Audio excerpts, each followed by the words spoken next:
Welcome to Rune Soup, a weekly podcast about magic, culture, and the paranormal. My name is Gordon, and I shall be your host. This is something of you could say it's a medical emergency solo podcast. Not my medical emergency, thankfully. But what has happened this week, which is a first in 109 episodes, is I have had two guests call in sick. And actually, I'll come back to that later. And the last one was at 11 p.m. Wednesday night. So that doesn't leave a lot of time. Typically, with a weekly show, you have, a couple of episodes in the can, and you can deal with the slings and arrows. But this time, no. And I thought, okay, these things are sent to try us.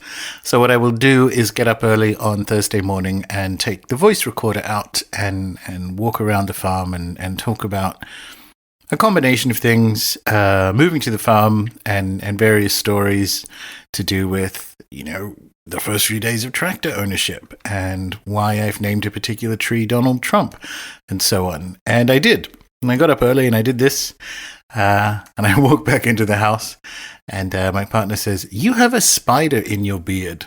Given that beard ownership is almost as new as farm ownership for me, I'm not sure how often this is supposed to happen. So that was something of a sign. And then I take the voice recorder to this sort of makeshift office area with the intention of transferring the audio file. And I do not have the correct cables or micro SD card slots because I have the new MacBook Pro, and which I don't recommend. And one of the many reasons I don't is that it doesn't have the SD card slots into it. And it's a sort of interregnum for cables where I've got USB-C, I believe it's called, everything, and all my various recording devices are older than that. So I thought, okay, this is getting even more annoying, and I will drive up the valley and buy a card reader from the closest sort of large supermarket, because the chain in question sells them back on the mainland, at least my local one does. And there were no card readers. So here we are. And I'm re-recording it. And so I am recording an audio description of the farm. Honestly, it must feel like you're really there. Anyway, one of the reasons I thought this would dovetail quite well, and I think does, is so we've been here less than a week, and in permaculture, cycles are considered niches in time. And one of the most important things, in a best case scenario, at least according to Bill Mollison, you just have a year of observation.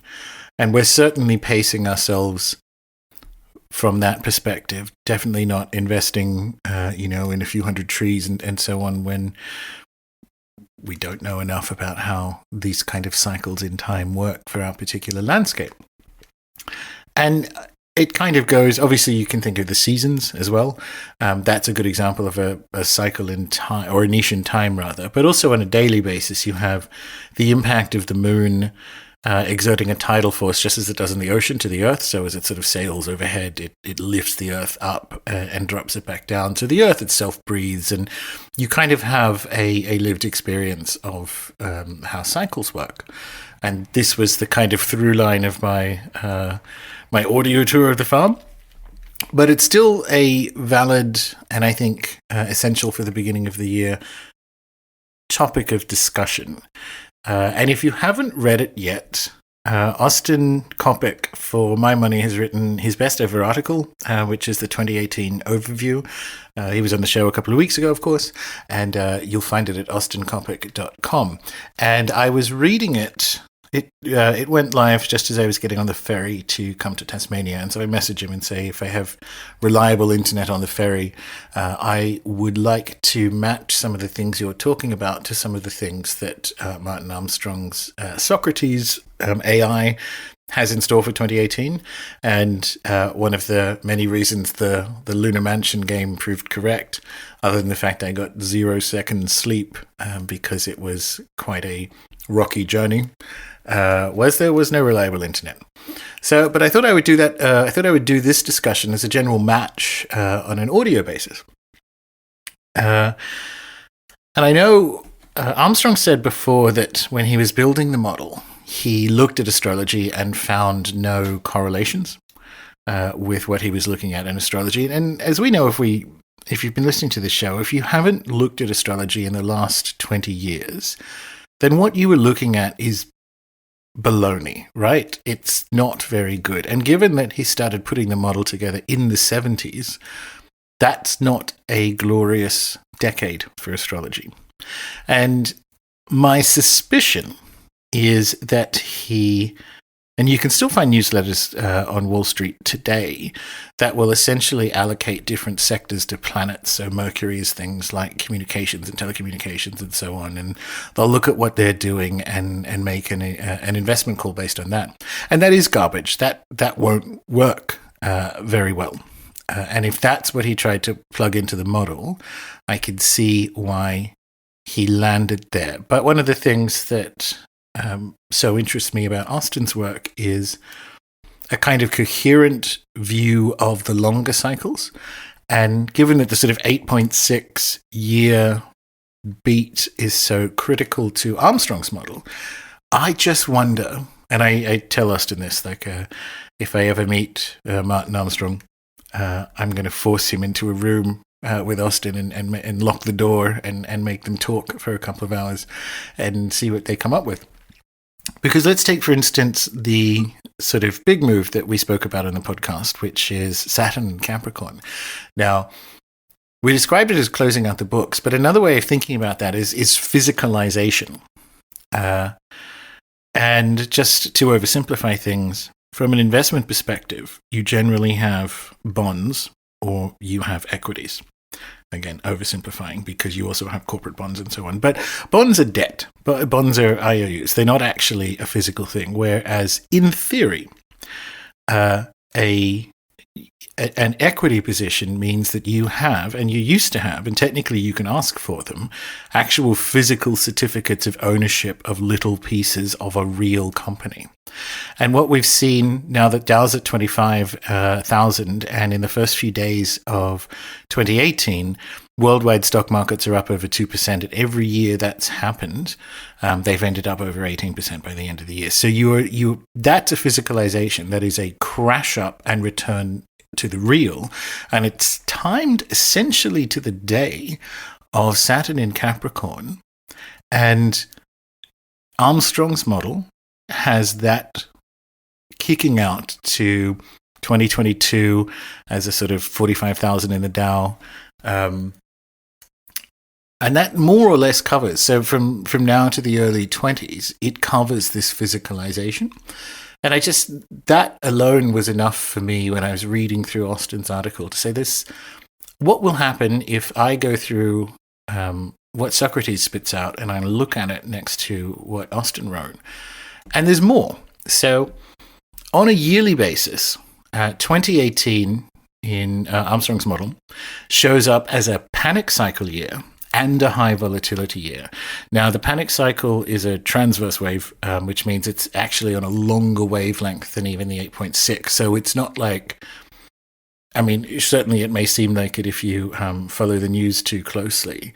Any year could be a panic cycle year, but this model specifically pinpoints 2018, and there hasn't been one for a long time. And it also has a high volatility year. Now, if you read Austin's mega post, you will see that in general, we're in for quite a bit of drama.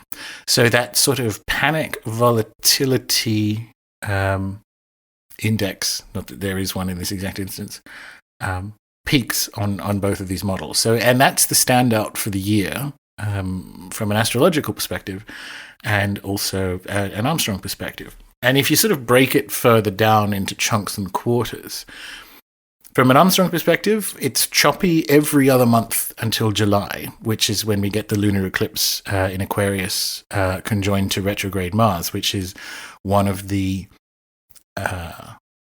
particular lit up bits of the sky astrologically for 2018. Now, May is the strongest month in the panic cycle from a Socrates perspective. And here we find Uranus, planet of surprises, entering Taurus, the bull, much like the one you will find on Wall Street. So the beats of the panic and volatility cycle line up at least to the month or 4-week window to each other. So of the main things that are happening in 2018. But you can it actually gets more detailed looking at the first half of the year as well. So, in both we essentially have a building of panic that matches space weather and so on. And in particular, it's the relationship of Mars, Saturn, and Pluto in Capricorn. So it's not just Sat Cap, it's the fact that that's happened with a couple of other planets. And obviously, Mars and Saturn, both malefics, rather enjoy their time in Capricorn. And so here we have March and May in the first half of the year, having some standout moments. And the way Armstrong's model works, because it's also a high-lit March and May, is that they will produce opposite events. And it's impossible to tell whether it's a March high or a low. So if it's a March high, it's a May low. And if it's a March low, it's a May high, and so on. This is where I think a lot of people get lost in interpreting his results, because it doesn't make a call on... It just knows an intense thing happens. And once you get to it, if it's the low, it's going high into May and vice versa, right? And this is sort of why I find him so endlessly fascinating. He's mentioned that the markets are just like an ATM for him. Like once he kind of cracked the model to a sufficient level of detail, they just make him money. And he spent the rest of his life building out the implications of why this is. And that's why he has had in the past, like the largest private coin collection and so on in the world. It's full-blown wizardry stuff. He's on a metaphysical quest, which he is funding with the use of his actual magic, because here he has a model and that really doesn't especially interest him. The application of the model into the financial markets doesn't interest him, but he does that to fund the further research into it.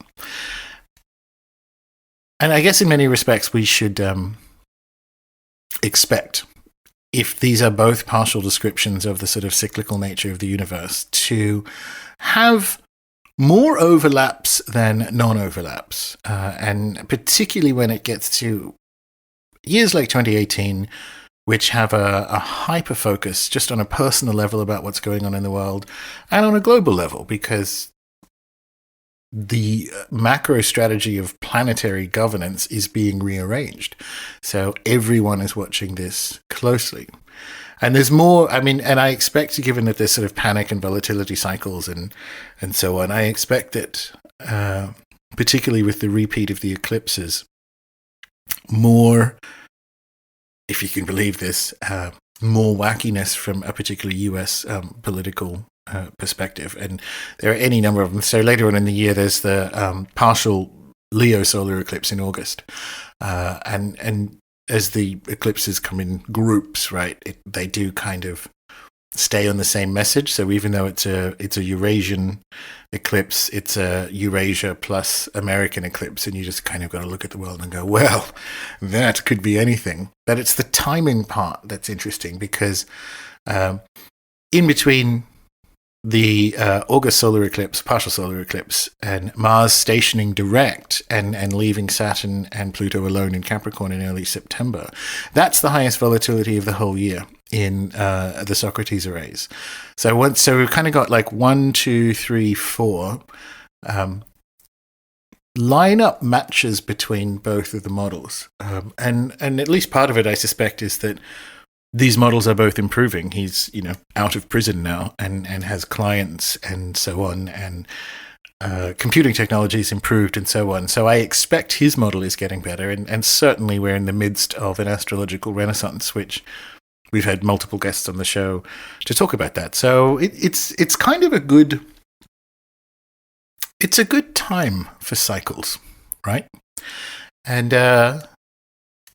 this is why I keep looking at it reasonably closely. And it does kind of help to be able to be forced to observe those niche in time cycles happening when the flowers open during the sunlight on the farm, at what time the wallabies show up to eat my damn grass, and that kind of sharing cycle in time thing has been top of mind.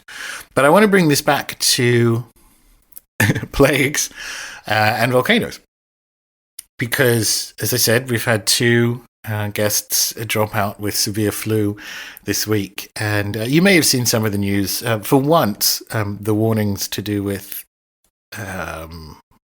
viruses don't appear to be fake news, and this one is being called Australian flu, which is, convenient. Convenient to remember if you listen to the show, and I think it's like H3N1 or something. But Armstrong's model has an uptick in both plague or pandemic and volcanic activity over this next, year, essentially. It's a longer wave than that, but it's in an upswing for 2018. And I don't know if I mentioned it, but my parents probably got this. They almost died in India in November. Had to cut short their trip, which was long anyway, so they were still there for a month and kind of spent several days emergency flying themselves back to Australia, where my father promptly took himself off to hospital, and my mother was sort of quietly not sure, but she said she felt like she was going to die. She thought maybe this was it, and like all women, she has a much higher pain threshold than men. But she's been through like the full shamanic illnesses. She's broken all her limbs multiple times. She's almost died of a tropical illness in Samoa, and so on. So she's not actually, and also struggles with arthritis and things. So she's not actually one to complain. And if she says, "I thought I was going to die," this isn't a man flu response. So I want to talk about how I think, how and why these two things probably align. But beforehand, it's if this is the case, and even if it isn't, this is a fairly intense flu year. So I wrote about this in Pieces of 8, but there are some sort of macro guidelines from a health perspective that cut through all the general 70 years of flim-flam. Eggs are bad for you. Eggs are good for you. You can't drink milk. Cholesterol's bad. Cholesterol's good. Cholesterol does nothing. All the other things, like just the sort of corporate medical and nutritional garbage that has been for almost a century now fully co-opted by industrial processes, which you will know. But there are some kind of heuristics, and one of them is anti-inflammation. You will not die of a heart attack without inflammation. Inflammation is a sign that something is wrong, obviously, but it also causes things.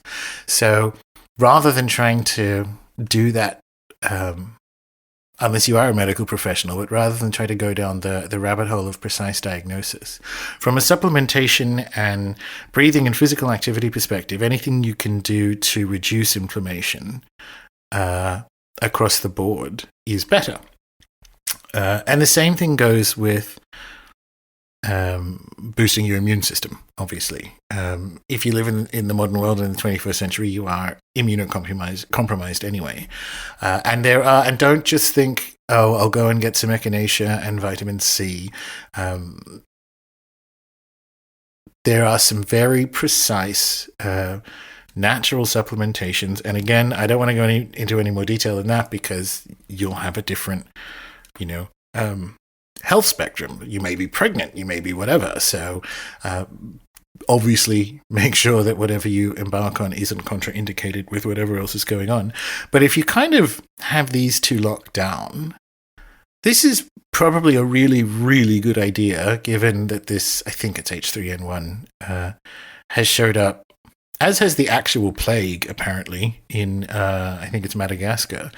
This is a really good time to make that a priority. And the other thing, and this is a personal bugbear of mine from back when I had real jobs and teams and so on, you'd see people struggling into work unwell, like they were expecting a medal or a parade, and it would just infect everyone else. And just now more than ever, you will not get a parade. And if you start to feel a little bit sick, take it quite seriously. Take it seriously in 2018 if you're a little bit sick, and get the bed rest and don't struggle on for the medal, because there'll be nothing to hang it on if you're dead and cremated, right? So I wanted to kind of pause the discussion of cycles to say this does appear to be happening. This is one to watch, right? But as to why these two things would go together, and the other thing, and I want to talk about it in the context of what appears to be us careening into the most intense solar minimum in 10,000 years, which is, again, in the Armstrong model. And when you're looking at how to describe this correctly, when you're looking at how these cycle models work together, if the universe is cyclical or has a waveform or what have you, this should be observed physically as well, which isn't the same thing as saying this causes that, right? And it turns out, firstly, I think all these things are connected. Now, as we head into a solar minimum, what happens, and there's been some research done about 15 years ago, I think it was in Denmark, definitely European. You can find the podcast or the documentary on YouTube called The Chilling Stars. And they were looking at the correlation of solar activity to climate on Earth, obviously. And there is a correlation, of course. It isn't quite 1-to-1. So that's where, and worse than that, it's fallen into the weaponization of climate research for globalist ends, which has meant the last 25 years of what's probably a critical area of research has turned into garbage. And this got shunted to the side because it was it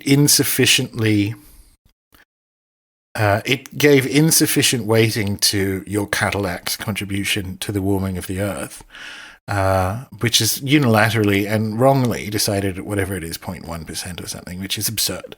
But unfortunately, on the other side of the spectrum, it's been picked up by full-blown skeptics who say, yeah, there, you see, nothing's going on. Now, this is not the political environment to get worse at science. It's never the political environment to get worse at science, but especially now, this is not the environment to get worse at science when we should be getting better. And the last few years have seen it descend into any weather I don't like is global warming, and any weather I'm okay with is normal. And this is setting, like, now is not the time to shriek at a cloud, because more and more funding will be pulled. And particularly if we head into this cooler period, what that may well do, rather, is swamp any human contribution to planetary warming with cooling. And so if we're all shrieking at clouds as the solar activity dims to its lowest in 10,000 years, and we get 20 years of much cooler weather, how much of a priority do you think this research will be as we come out of it? And more to the point, will we be researching mitigation methods of any purported human effect in that time as it gets colder? So this is just a really bad time for discourse and so on. And what's interesting about the Chilling Stars model, and why I think it kind of relates to plagues and volcanoes and cycles and so on, is it was initially research in how clouds are formed, because cloud formation is actually not even close to settled science. There's a sort of, there's a particulate and water grows around it, but there are always particulates in the atmosphere. And so clouds themselves and cloud cover on Earth goes in cycles. So they did some research on this, and what they found is what they surmise, and I think it's quite compelling to think with this idea, is as solar activity decreases, the sun or the solar radiation had previously formed a sort of umbrella protecting or at least reducing cosmic rays from elsewhere in the universe hitting the planet. And so as it goes quiet, more of these cosmic rays show up. And it's that function of protection and cosmic rays from further out that's implicated in things like cloud formation. Why this is interesting from a volcanology perspective is you are living on a planet of boiling metals, and they will react differently if you bombard them with radiation. So it seems to me that there are extra mechanisms for how this might work. Now, obviously, with a quieter sun and it being cooler, you're even more immunocompromised because you have to use more energy to warm yourself, which suppresses the immune system. You're also generally not at optimum nutrition because you're not eating kind of summer things and what have you. So you kind of understand why a plague cycle would correspond with, or co-align, is a better word for it, with a solar cycle. There could also be another part of it, which I'm only just going to touch on because I have an amazing guest coming up in a couple of weeks, assuming this guest isn't ill. There may also be another part of it, which is some of these viruses might come from space. And I will just leave that there for now. Because what we have here, I think, is, I guess, is a mechanism for understanding how all these things align so that it doesn't just sound like swivel-eyed prophecy. And there are two main reasons why what I think is a very valid area of research is probably about 80 years behind. And in the 20th century, cycles were banned in the world of modernism and late capitalism and then neoliberalism and so on. Things can only get better. That's literally the Tony Blair theme song. So you couldn't actually have a sufficient number of minds focused on cycle thinking. That, now that we're in a fourth turning or whatever you want to call it, that has changed dramatically. And I've mentioned Tyler Cohen's book, The Complacent Class, where he goes into his realization as a neoclassical economist that, goodness, cycles are better baseline models for understanding the economy of the planet, which, I could have told him that. Could have told you that, Tyler. So that's one of them. The other is the weaponization of a hugely significant area of research, which is, of course, climate and so on, where you can't turn around and go, well, I need to look, I would like $5 million to research the impact of cosmic rays on planetary warming. Out you go. And that's really dangerous because, and it's that industrial mindset where everything must have a single cause.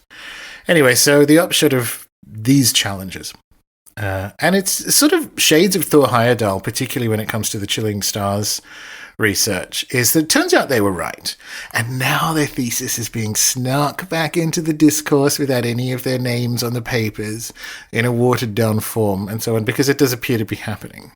And so it can only happen in 2018, but we're kind of caught with their trousers down in how all these different models align. And I wanted to run through that just so it's not me wandering around a field saying, the end is nigh, you're all going to die of a plague, because I don't think that's the case. I did just want to put some hypothetical physical mechanisms behind why these things may co-align. And from both that sort of scientific and metaphysical perspective, when we talk about cycles and when we talk about how they may be expressed in the interrelation between the sun and cosmic rays and the earth and so on, it comes down to whether you view the earth as a closed system or an open system.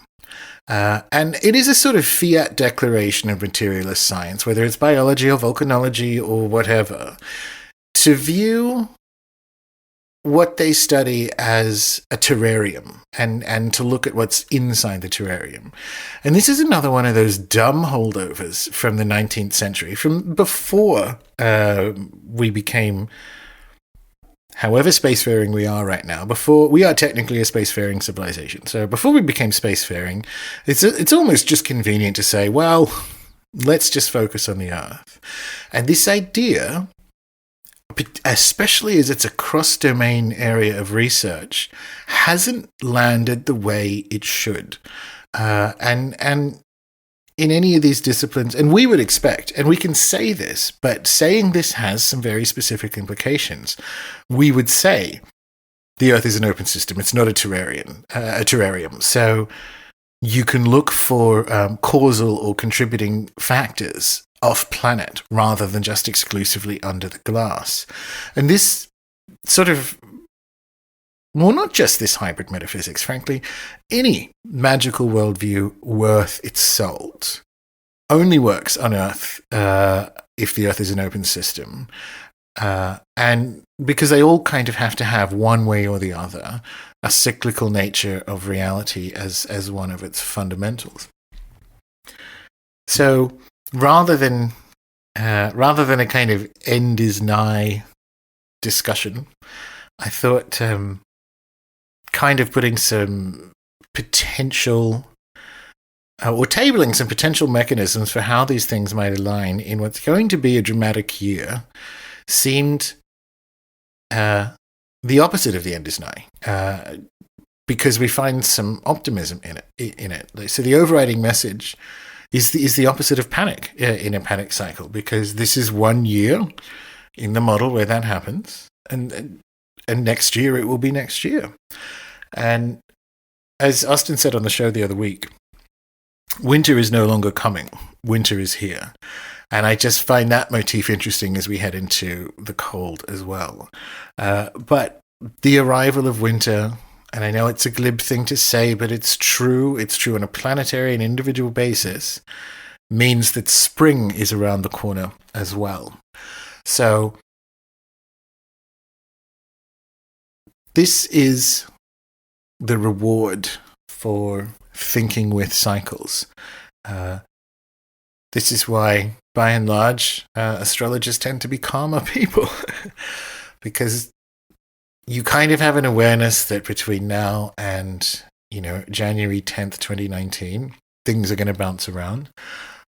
I do still think there's a lot more optimism to it, but it's just like when the pilot tells you, oh, there'll be some turbulence about an hour into the flight. You just kind of go, okay, at least I know it's happening. And when it does start happening, you go, this is that turbulence.